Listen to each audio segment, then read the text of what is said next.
여러분 안녕하십니까? 성령치유 축사 세미나 제2강 말씀을 소유한 자에게 치유가 있다 중 오늘은 제7편에 대해서 말씀을 나누겠습니다. 한번 예를 들어서 말씀드립니다. 제가 목이 말라서 사이다를 한 병 마셨다고 합시다. 그러면 빈 병이 있습니다. 그리고 그 빈 병 안에는 공기가 들어 있습니다. 사이다를 다 마셨기 때문에 병 안에 공기만 있습니다. 내가 그 병을 가지고 태평양 바다에 물이 많으니까 물 좀 담아야겠다 해서 병을 거꾸로 세워서 바닷속에 푹 집어넣고 물을 담으려 하면 물은 한 방울도 들어가지 않습니다. 태평양 바닷물이 아무리 많고 깊어도 물이 들어가지 않는 것은 병 안에, 병 속에 공기가 들어있기 때문입니다.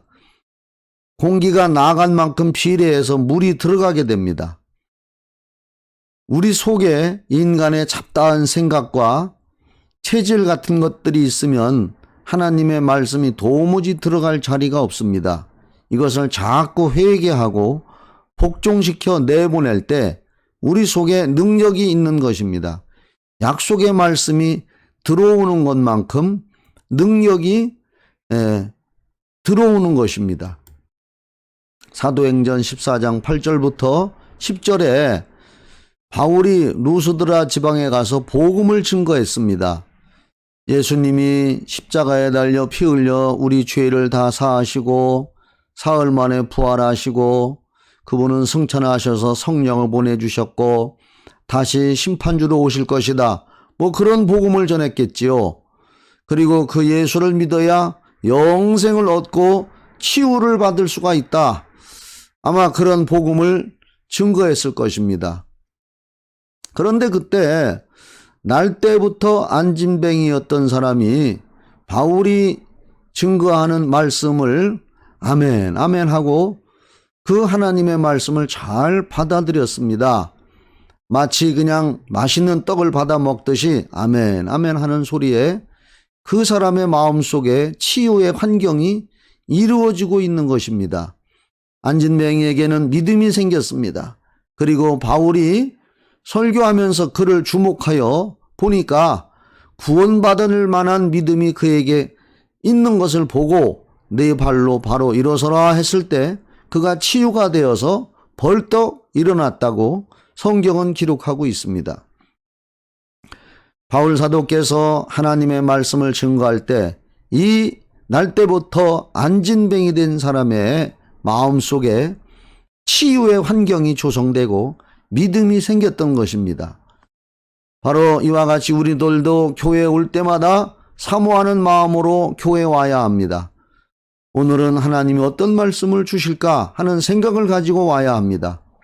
시편 42편에 말씀에 목마른 사슴이 시냇물을 찾아 갈급하다고 했듯이 우리들도 주일날 교회에 올 때 하나님의 말씀을 사모하면서 치유의 환경이 조성되기를 우리 마음속에 스스로 만들어 나가야 하는 것입니다.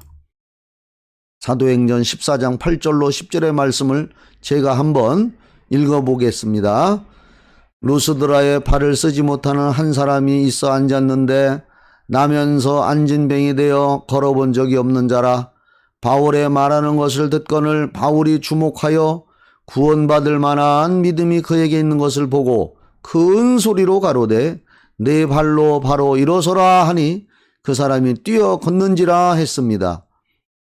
바울이 루스드라에서 그는 예수는 부활하셨고 다시 오실 것입니다. 그리고 예수님은 구원하시고 치유하시고 이적을 행하시는 분이십니다. 우리는 예수 그리스도를 믿어야 구원을 받습니다 하는 생명의 말씀을 증거했을 것입니다.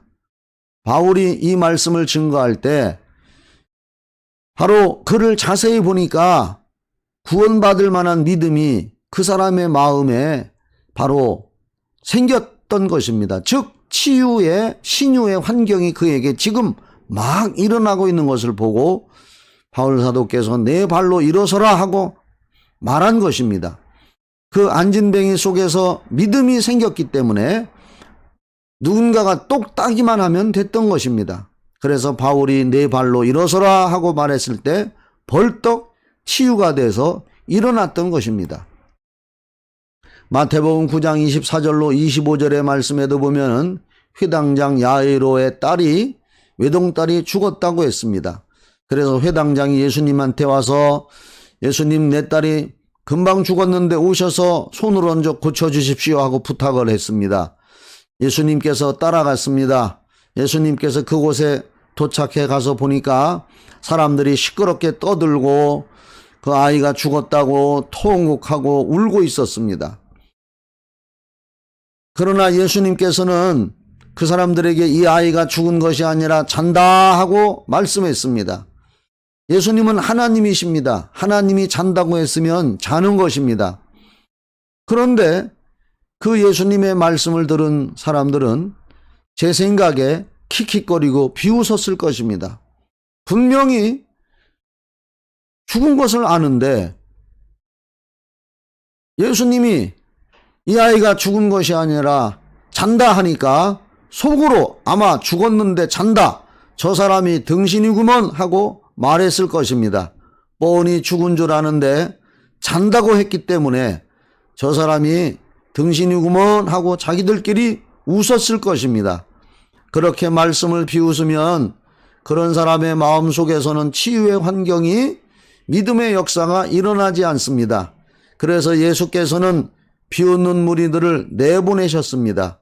이처럼 우리 안에 비웃는 것이나 의심이 있으면 그것을 내보내야 믿음이 생깁니다. 분명히 예수께서는 비웃는 무리를 내보내시고 12 제자 중에 베드로, 야고보, 요한만을 데리고 그 방에 들어가셨습니다. 믿음이 있는 사람만 데리고 들어가셨던 것입니다. 그리고 달리다금 소녀야 일어나라 하셨을 때 그 죽었던 소녀가 벌떡 일어났습니다. 이렇게 치유의 환경이 중요한 것입니다. 우리 마음속에서 믿음이 생겨야 치유도 생기는 것입니다. 베데스다 연못물이 동하듯이 우리 마음속에 치유의 환경이 막 동하고 이루어져야 하는 것입니다. 말씀을 듣고 기도하고 찬송하고 회개해서 치유의 환경이 우리 속에서 일어날 때 하나님의 성령의 능력으로 병이 고쳐지고 귀신이 쫓겨나는 것입니다. 우리가 일찍 와서 교회 와서 손뼉 치고 찬송하는 것은 준비 찬송하는 것이 아닙니다. 물론 준비 찬송하는 것이지만 이때부터 본론으로 들어가는 것입니다. 치유의 환경이 일어나는 것입니다. 그래서 우리가 남을 치유해주고 또 치유 사역을 행하기를 원하고, 그렇다면은 약속의 말씀을 붙들고 기도해서 주님의 일을 하기를 원한다면 성령을 의지해야 합니다. 신학보다는 성경을 의지해야 하고 주석보다는 성령을 의지해야 하고 인간이 만든 교리보다는 예수를 의지해야 합니다. 우리는 성경에 나오는 예수께서 하신 일을 본받고 그대로 행해야 합니다.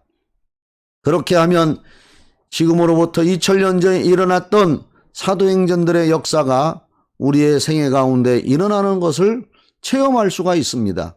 히브리서 13장 8절에 예수 그리스도는 어제나 오늘이나 영원토록 동일하시다 했습니다. 사도행전에 그 어마어마한 성령의 역사가 있었던 것이 오늘날 중단된 것이 아니라 지금도 이루어진다는 것을 굳게 믿어야 합니다. 자신에게 능력이 없어서 남을 비방하는 사람들의 말에 귀를 기울일 필요가 없습니다. 그 사람들은 자신이 능력이 없어서 그것을 감추려고 하는 것입니다. 하나님의 말씀을 자신의 생명으로 삼고 약속을 소유해서 믿음을 가지면 능력이 나타나는 것입니다. 그러면 우리 속에 엄청난 역사가 있고 생수가 터져나오고 성령 치유 축사가 이루어지는 것입니다. 오늘은 여기까지 하겠습니다. 여러분 감사합니다. 구독과 좋아요도 부탁드립니다.